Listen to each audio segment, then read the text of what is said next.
দক্ষিণ এশিয়ার ভূ রাজনীতিতে কি তবে শুরু হয়ে গেছে এক অলিখিত কোল্ড ওয়ার?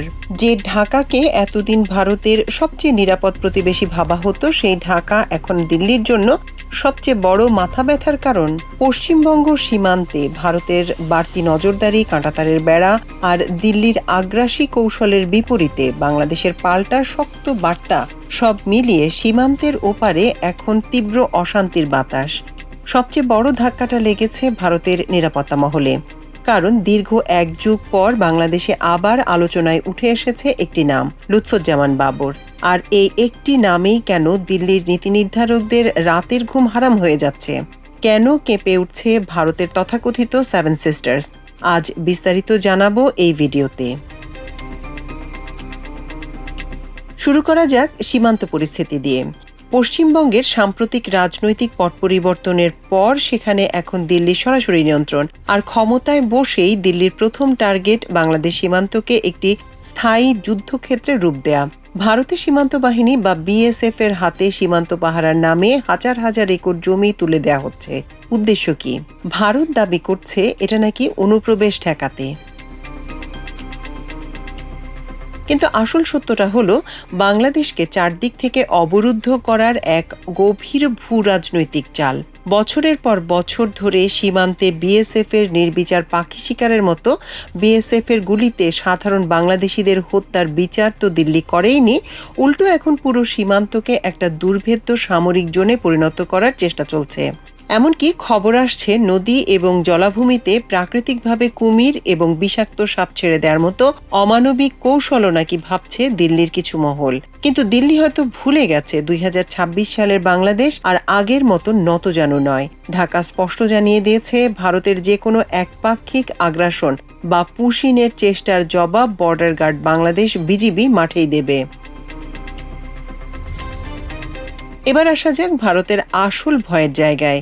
ভারতের গোয়েন্দা সংস্থা র এবং দিল্লির সাউথ ব্লকে এখন সবচেয়ে আলোচিত নাম লুৎফুজ্জামান বাবর। 2024-এর ছাত্র জনতার বিপ্লবের পর দেশের রাজনৈতিক দৃশ্যপট পাল্টে গেছে। 2026-এর নির্বাচনে বিপুল ভোটে বাবর আবার সংসদ সদস্য নির্বাচিত হয়েছেন, আদালত থেকে খালাস পেয়েছেন পুরনো সব রাজনৈতিক মামলা থেকে।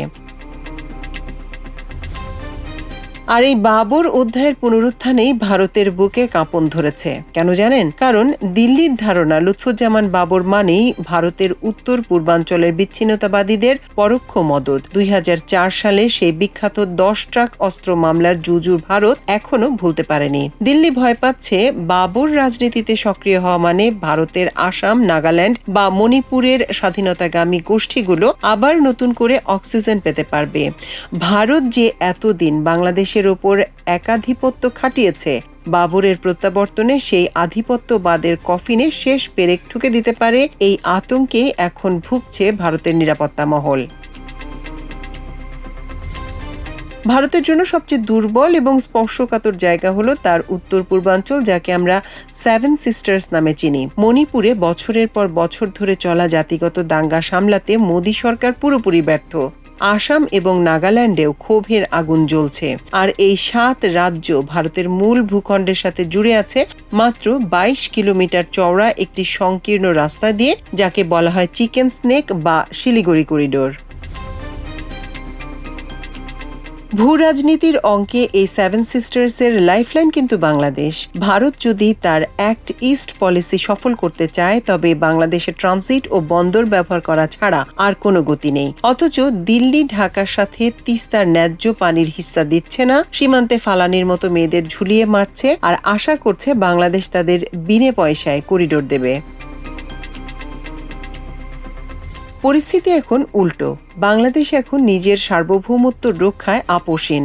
ঢাকা যদি ভারতের এই আগ্রাসী সীমান্ত নীতির জবাব তার ট্রানজিট সুবিধা বা করিডোর সুবিধা পুনর্বিবেচনা করে, তবে ভারতের সেভেন সিস্টার্স সম্পূর্ণ বিচ্ছিন্ন হয়ে পড়বে। দিল্লি খুব ভালো করেই জানে, বাংলাদেশ যদি চীনের তৈরি তিস্তা মহাপরিকল্পনায় সায় দেয় কিংবা বেইজিং এর সাথে প্রতিরক্ষা সম্পর্ক আরো জোরদার করে, তবে ভারতের পুরো উত্তর পূর্বাঞ্চল তাস খেলবার ঘরের মতো ভেঙে পড়তে পারে। দিল্লি হয়তো ভেবেছিল দাদাগিরি করেই তারা চিরকাল এই অঞ্চল শাসন করবে, কিন্তু 2026 সালের বাস্তবতায় দাঁড়িয়ে ঢাকাকে আর চোখ রাঙানো সম্ভব নয়। ভারতের ভেতরে রাজনৈতিক অস্থিরতা এবং সেভেন সিস্টার্সের দুর্বলতাকে ঢাকাতেই কি সীমান্তে এই নতুন নাটক সাজানো হচ্ছে? লুৎফুজ্জামান বাবরের জুজু দেখিয়েই কি নিজেদের ব্যর্থতা ঢাকতে চাইছে ভারতের গোয়েন্দারা? আপনাদের কি মনে হয়, ভারত কি পারবে বাংলাদেশের এই নতুন এবং স্বাধীনচেতা পররাষ্ট্রনীতির সামনে নিজের দাদাগিরি টিকিয়ে রাখতে?